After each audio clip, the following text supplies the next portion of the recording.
Contestant number 5, David Alexander, In Sync with My Ink. In Sync with My Ink, David Alexander.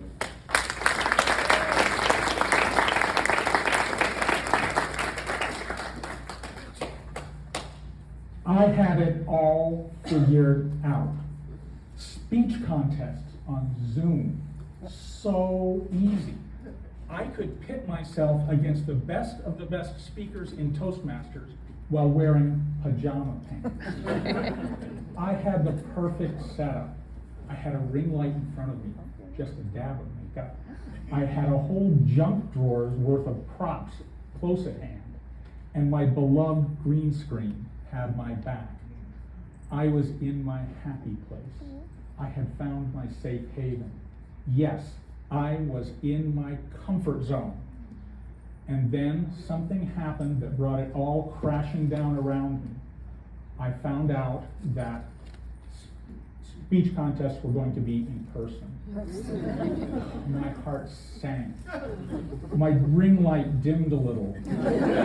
All my props turned back into junk. Even my green screen turned a sickly shade. I was lost. Now I have a confession to make. All those speeches I was giving on Zoom, I was not actually memorizing all of them. Why memorize when you can, it turns out memorizing a speech is hard work. Why memorize a speech when you can, let's not say cheat. Cheat is an ugly word. Let's say take creative shortcuts. But now, in person, in front of an audience, was I going to have to go back to memorizing speeches? They say a child's brain is like a sponge.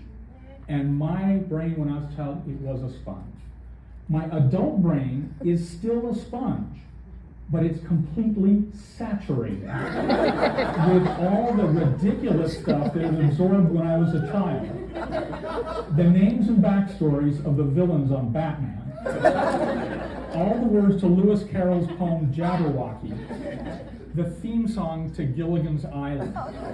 And now, when I try to memorize something, one word goes in this ear, 2 more fall out the other side.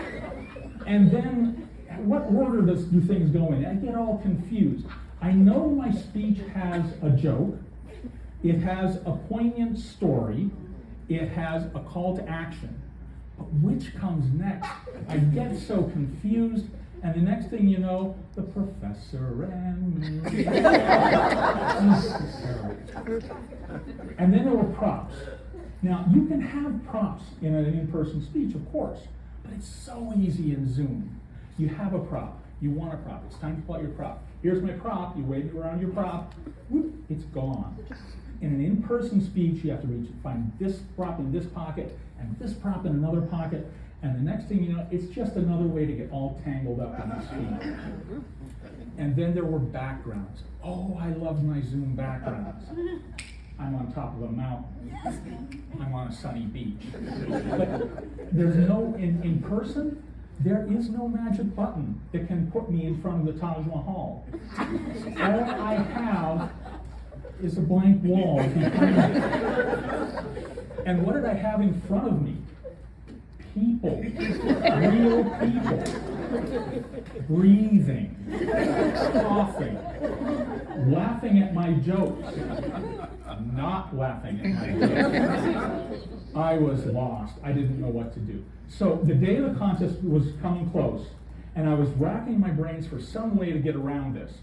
And then I had a brilliant idea. I took my speech down to the local tattoo parlor. And I said, can you tattoo my speech on my arms? Then I could make a dramatic gesture during my speech. Check out a few words in this. So he said, sure. So I said, here's the first part of my speech, put it on my left arm. So on my left arm, I had it all figured out. I said, great. And on the second part of my speech, on my right arm, I had heard about it from the district. Perfect.